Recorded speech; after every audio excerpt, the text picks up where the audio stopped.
2024 में लोकसभा चुनाव होना है, जिसको लेकर सभी दल अपनी तैयारियां कर रहे हैं। ऐसे में एनडीए का सहयोगी दल सुहेलदेव भारतीय समाज पार्टी के राष्ट्रीय अध्यक्ष ओम प्रकाश राजभर भी अपनी तैयारियों में लगे हैं। कल कुशीनगर में भी एक बड़ी रैली आयोजित करने जा रहे हैं। हमारे पास साथ खुद ओम प्रकाश राजभर जी मौजूद हैं। कुशीनगर में एक बड़ी रैली का कल आयोजन है, क्या मुद्दे उठाने वाले हैं, क्या लगता है कितने लोग जुटने वाले हैं सर?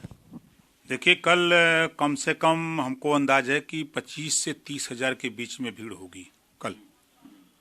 और कल जो है, जो देश की गुलाम बनाने वाली ताकतें भारत में प्रवेश किया, तमाम राजा हारे, लेकिन महाराजा सुहेलदेव जी के जब नगरी में पहुंचे तो उस विदेशी आक्रमणकारी को महाराजा सुहेलदेव जी ने नानपारा मैदान बहराइच में नेस्तनाबूद कर दिया। और 157 साल लगातार कोई भारत पे आंख नहीं दिखाया। ऐसे वीर योद्धा महाप्रतापी जो देश की गुलाम होने से बचाया, उनकी जयंती 17 फरवरी 2024 स्थान बुद्धा पार्क कुशीनगर में आयोजित है। और वो इस उद्देश्य से भी है कि जो देश के लिए लड़ा, राष्ट्र के लिए लड़ा, उनको भी भारत रत्न से सुशोभित किया जाए, उनको भी भारत रत्न दिया जाए। वहां से ये डिमांड हम लोग जनता के बीच से आवाज शुरू करेंगे। वहां से आपको आवाज उठाने की क्या जरूरत है? आपकी तो डायरेक्ट फोटो जो है वो मोदी जी के साथ आती हैं, योगी जी, अमित शाह, सभी के साथ आती। वहां पर क्यों नहीं अपनी आवाज उठा रहे हैं? आप तो उन्हीं की पार्टी के नेता हैं, इतनी बड़ी रैली आयोजन करने की क्या जरूरत? जनता जब गुनगुनाती है तो वो आवाज दिल्ली लखनऊ जाती है। शक्ति प्रदर्शन के माध्यम से आप दिखा नहीं, शक्ति प्रदर्शन नहीं, जनता को जागृत कर रहे हैं कि आप अपने हक के लिए लड़ो। आपने कहा अभी तक मोदी जी सेंट्रल लेवल पे बात? बिल्कुल कहा, चिट्ठी लिखा है, कहने की बात कर रहे हैं। चिट्ठी लिखा हमने कि जो देश की एकता अखंडता को बचाया, राष्ट्र को गुलाम होने से बचाया, ऐसे राष्ट्रवीर महाराजा सुहेलदेव राजभर जी को भारत रत्न दिया जाए। भारतीय समाज पार्टी और पूरा पार्टी के संगठन के लोग ओम प्रकाश राजभर मांग करते हैं। तो अभी तो 5 लोगों को दिया गया, चौधरी चरण सिंह, कर्पूरी ठाकुर, इसमें इनका नाम क्यों नहीं शामिल हुआ? होगा शामिल, कैसे नहीं होगा, आगे वाले में होगा। करते रहो संघर्ष यारों, पैगाम बदलने वाला है। संघर्ष तो आप कर रहे हैं, बहुत ज्यादा ही संघर्ष कर रहे हैं। राज्यसभा 7 प्रत्याशी भी बना दिए गए, 8वें प्रत्याशी को भी पैराशूट से उतार दिया गया, संजय सेठ को। लेकिन बस बात वहीं की वहीं फंसी है कि ओम प्रकाश राजभर मंत्री कब बनेंगे? नहीं, जो प्रत्याशी उतारे गए हैं, दुख इस बात का है कि समाजवादी पार्टी में जितने मुस्लिम विधायक हैं, इनका जमीर मर गया है। इनका जमीर मर गया है, ये अपने समाज के अधिकार के लिए बोल नहीं सकते। धन्यवाद देता हूं पल्लवी पटेल जी को कि जिन्होंने पीडीए की बात को आपके सामने रखा, मीडिया के सामने रखा। तो क्या मुसलमानों को धोखा दे रहे हैं? मुसलमानों बिल्कुल धोखा दिया। 3 सीट नामांकन कराए, एक मुसलमान को कराए। पीडीए की बात करते हैं, कहां गया मुसलमान? उसकी हिस्सेदारी क्यों नहीं दिया समाजवादी पार्टी ने? इस नाते कहता हूं, जो मुसलमान विधायक हैं, उनका जमीर जो है मुर्दा हो गया है। उनको बोलना चाहिए, ललकारना चाहिए, खबरदार अखिलेश जी हमारा भी हिस्सा दो, नहीं तो उनको वोटिंग से बाहर होना चाहिए। अभी तो ये लग रहा है कि इनका एक प्रत्याशी भी जो है वो भी रेस से बाहर हो जाएगा। क्या लगता है आपको कि इनके पास अपना वोटर भी नहीं है? 108 वोट 2 कांग्रेस के 111 की जरूरत होती है। क्या लगता है आपको कौन बाहर होने वाला है? किसका नाम आपकी नजर में सामने आ रहा है?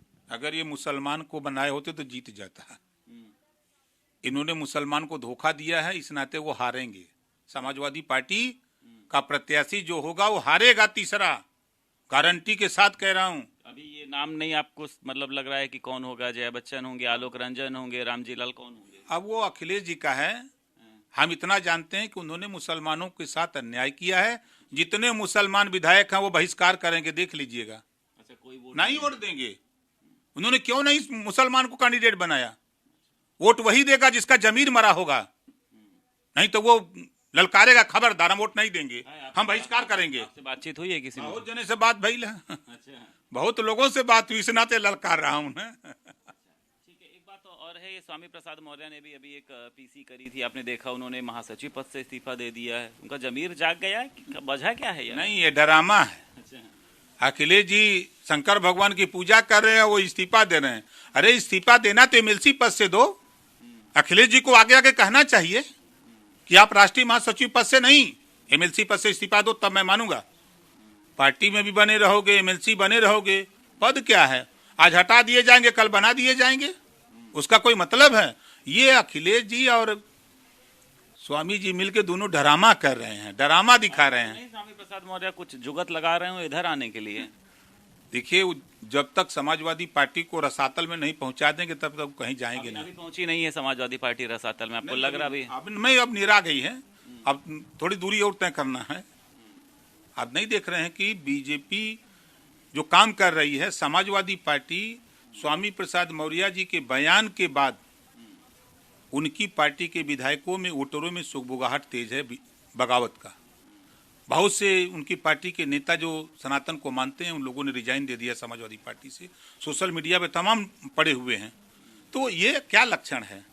उनको गर्त में ले जाने की तैयारी है। ठीक है, राहुल गांधी भारत जोड़ो अपनी यात्रा लेकर आ रहे हैं यूपी में, इसको आप किस तरीके से देखते हैं? क्या लगता है ये यात्रा कितना सफल होगी? आपके मित्र अखिलेश यादव भी शामिल होंगे? कोई मतलब नहीं है। अखिलेश जी और राहुल जी दोनों लोग मिलकर लड़े थे 2017, तब 47 जीते थे अखिलेश जी और 7 गो जीते थे राहुल जी। यह ना पावर है। अब का पावर दुई गो एमएलए हैं यूपी में।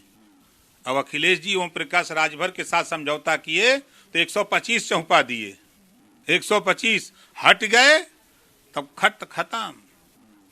कोई मतलब नहीं है। इटावा में ये जो मंदिर बनवा रहे हैं महादेव का, भी इन्होंने शालिग्राम की पूजा भी करी थी, इसको आप किस तरीके से देख रहे हैं? लग रहा है आपको भारतीय जनता पार्टी का जो एक हिंदुत्व की जो एक धार्मिक छवि है, उसको लेकर ये भी आगे चलना चाहते हैं? देखिए, चिहुक चिहुक के अखिलेश जी काम कर रहे हैं।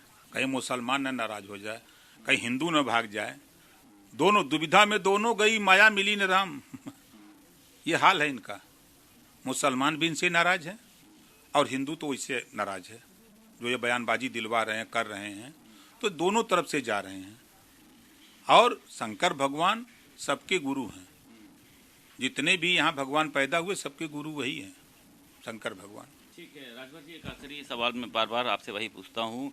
खरमास खत्म हो गया, नया साल भी हो गया, सब कुछ हो गया, आप कब मंत्री बन रहे हैं? मंत्री बनेंगे भी कि आपको लग रहा है बीजेपी ने आपको एक लॉलीपॉप दे दिया है कि अब कुछ ऐसा होना नहीं है? ऐसा है ना, राजभर जो बोलता है सीना ठोक के बोलता है। बनेगा, जिस दिन विस्तार होगा उस दिन बनेगा। जल्दी बता रहे हैं, अधिसूचना भी लगने जा रही है, तो है उम्मीद है कि जब तक बन नहीं जाएंगे तब तक सूचना जारी होने नहीं देंगे।